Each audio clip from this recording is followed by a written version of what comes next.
गुरुर्ब्रह्मा गुरुर्विष्णू गुरुर्देवो महेश्वरा गुरुः साक्षात् परब्रह्म तस्मै श्री गुरवे नमः। परमपूज्य योगीराज सद्गुरु देवणी महाराज यांचे चरित्र सार भाग 6. महाराजांना प्रवासाचा कधी कंटाळा येत नसे. डिसेंबर महिन्यात महाराज आत्माराम शास्त्री गोरे, वेदमूर्ती जगन्नाथ शास्त्री पुजारी इत्यादी भक्त मंडळीसह पंढरपूरला गेले. तेथे महाराजांनी पांडुरंगाची महापूजा केली. याचवेळी श्री धोंडा महाराज देगलूरकर यांच्या अध्यक्षतेखाली श्री महाराजांचा सत्कार करण्यात आला. श्री धोंडीराज महाराजांनी श्री गुरु महाराजांच्या बद्दल गौरवपूर्ण भाषण केले. त्यात त्यांनी महाराजांचे आचार संपन्न शुद्धीभूत जीवन, शक्तियोगाचा प्रसार आणि प्रसाराच्या कार्याचे विवेचन करून त्यांच्या अलौकिक गुणांचे कौतुक केले. महाराजांना उदंड आयु आरोग्य लाभावे अशी पांडुरंगाच्या चरणी त्यांनी नम्र भावाने प्रार्थना केली. वाडीतील श्रीच्या मंदिरात भोवती एक अद्भुतपूर्ण आणि सर्वांग सुंदर असा सभामंडप बांधावा अशी महाराजांची इच्छा होती. यासाठी महाराजांनी श्री वैद्य इंजिनियर या श्रद्धावान आणि एकनिष्ठ भक्तावर या बांधकामाची जबाबदारी टाकली होती. यापूर्वी वासुदेव निवास या भव्य वास्तूची श्री वैद्यांनी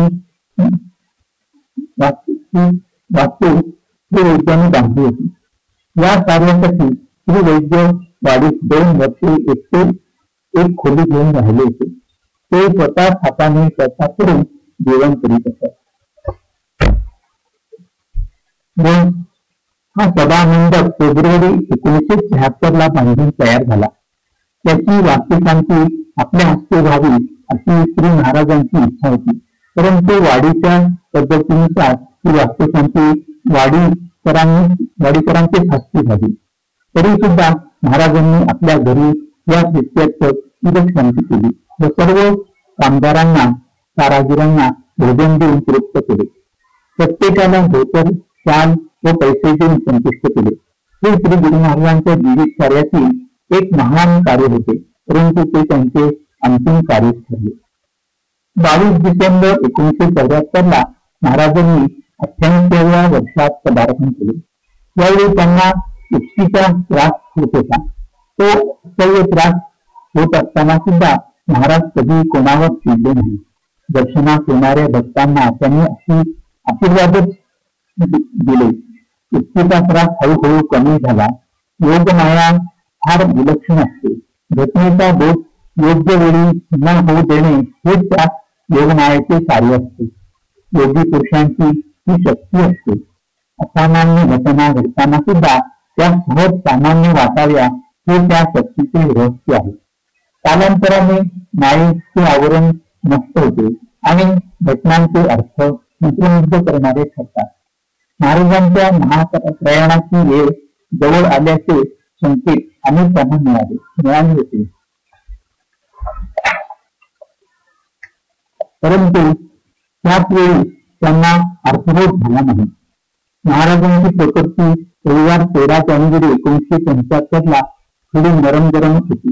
तरी सुद्धा त्यांच्या नित्यनियम कधी चुकला नव्हता. त्यांनी पंचांग विचारताना सहज विचारले, उत्तरायण कधी लागते? एका शिष्याने सांगितले, उद्या संक्रांत आहे. हे ऐकून महाराज म्हणाले, अजून अवकाश आहे.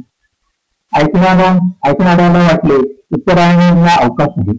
परंतु महाराज उत्तरायणाची वाट पाहत असल्याचा भावार्थ कोणालाच लक्षात आला नाही. यानंतर ते 2 दिवस रविवार आणि सोमवार औषधे, सलाईन चढविणे, इंजेक्शन देणे, डॉक्टरांच्या धावपळीत दोलायमान परिस्थितीत गेले. मंगळवारी प्रकृतीत सुधार झाल्यासारखे वाटले. डॉक्टरांनी हाताची सुई काढली. गुरु महाराज स्नानाला जाणार म्हणून तयारी केली होती. महाराजांना सुई काढल्याने अगदी मोकळे झाल्यासारखे वाटत होते. त्यांनी उभे राहून अवघडलेल्या शरीराला अयोग्य पिळोखे दिले. अंगातील शर्ट, स्वेटर, बनियान काढून शिष्यास दिले व बाथरूममध्ये शिरले. स्नानास आरंभ करण्यापूर्वी त्यांना हृदय विकाराचा शेवटचा झटका आला. तत्काळ त्यांना उचलून गादीवर आणून झोपले. त्यांच्या मुखात गंगाजल घातले, ते त्यांनी घेतले आणि शेवटचा श्वास घेतला. महाराज 12:50 ब्रह्मस्वरूपात लीन झाले. तो मंगळवारचा दिवस होता. ही अत्यंत दुःखद वार्ता आकाशवाणीच्या दुपारच्या 1:30च्या बातम्यामध्ये प्रसारित करण्यात आली. ही वार्ता ऐकून अनेक भक्तांच्या भावना अनावर झाल्या. आश्रमाकडे महाराजांच्या अंतिम दर्शनासाठी लोकांचा लोंढा सुरू झाला. सर्वांना दर्शन घेण्यास सोयीचे व्हावे यासाठी महाराजांचा पार्थिव देह खाली दत्त मंदिरात देवासमोर ठेवला होता. आश्रमात दिगंबरा दिगंबरा सीता दिगंबरा या महामंत्राची अखंड धूम चालू होती. अंत्ययात्रेसाठी महाराजांचा पार्थिव देह सर्व शास्त्रीय विधी केल्यानंतर एका सजविलेल्या उघड्या ट्रकमध्ये ठेवला होता. यावेळी सर्वांच्या दुःखाचा उन्हाळा परमावधीस पोचला होता. भक्तांचे अत्यंत लाडके वामन महाराज आपले भूत कार्य ओळखून महायात्रेला निघाले होते. अवधूत चिंतन श्री गुरुदेव दत्त अशा ललकारीने अंतिम यात्रा सुरू झाली आणि वासुदेव निवासचा अखेरचा त्यांनी निरोप घेतला. श्री गुरु महाराजांच्या पार्थिव देहाने घेतला. हरिओम दत्त हरिओम. काशीतील महाराजांचा समाधीचा प्रसंग. महाराजांना योग मार्गातील उच्च अवस्थेतील अनुभूती प्राप्त होती. हे तरी मित्रा ही योगातील एक उच्चतम अवस्था असून ती महाराजांना प्राप्त होती. एकदा महाराज काशीत असताना घडलेला हा प्रसंग आहे. एकदा महाराज पहाटे काशीतील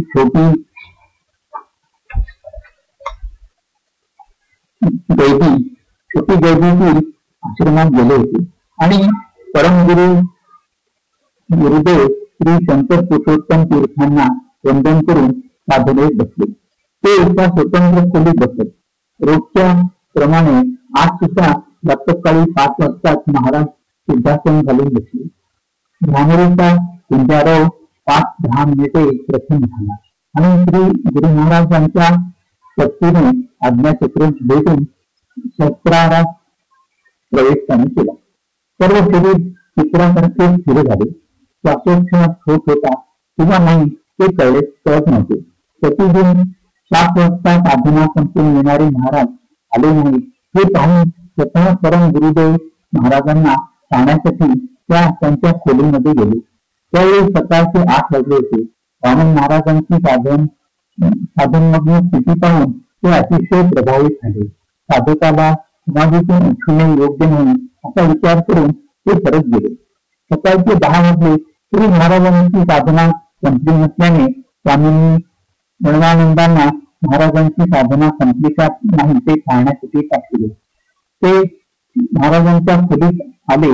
त्यांना महाराज सिद्धासनात अत्यंत सरळ रेषेत ताठ बसलेले, चेहरा शांत, निर्विकार व तेजस्वी दिसला. श्वासोच्छ्वासाची कोणतीच लक्षणे दिसत नव्हती. प्रणवानंदांनी सर्व स्थिती परमगुरु शंकर पुरुषोत्तम तीर्थांनी सांगितली. ती ऐकून ते आनंदित झाले आणि म्हणाले, साधना जैसी श्रेष्ठ है वैसा साधक की अधिकारी हो तो अनुभवों की क्या कमी होती है. वामनराव की साक्ष्य समाधी लगी है.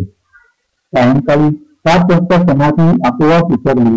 महाराजांना वाटत होते की नेहमीप्रमाणे 2 तास बैठक झाली, परंतु 14 तास बैठक झाली होती. त्यांनी गुरुदेवांना नमस्कार केला. त्यांना झालेल्या घटनेचे त्यांना आश्चर्य वाटत होते. अवधूत चिंतन श्री गुरुदेव दत्त. हरिओम दत्त. हरिओम दत्त.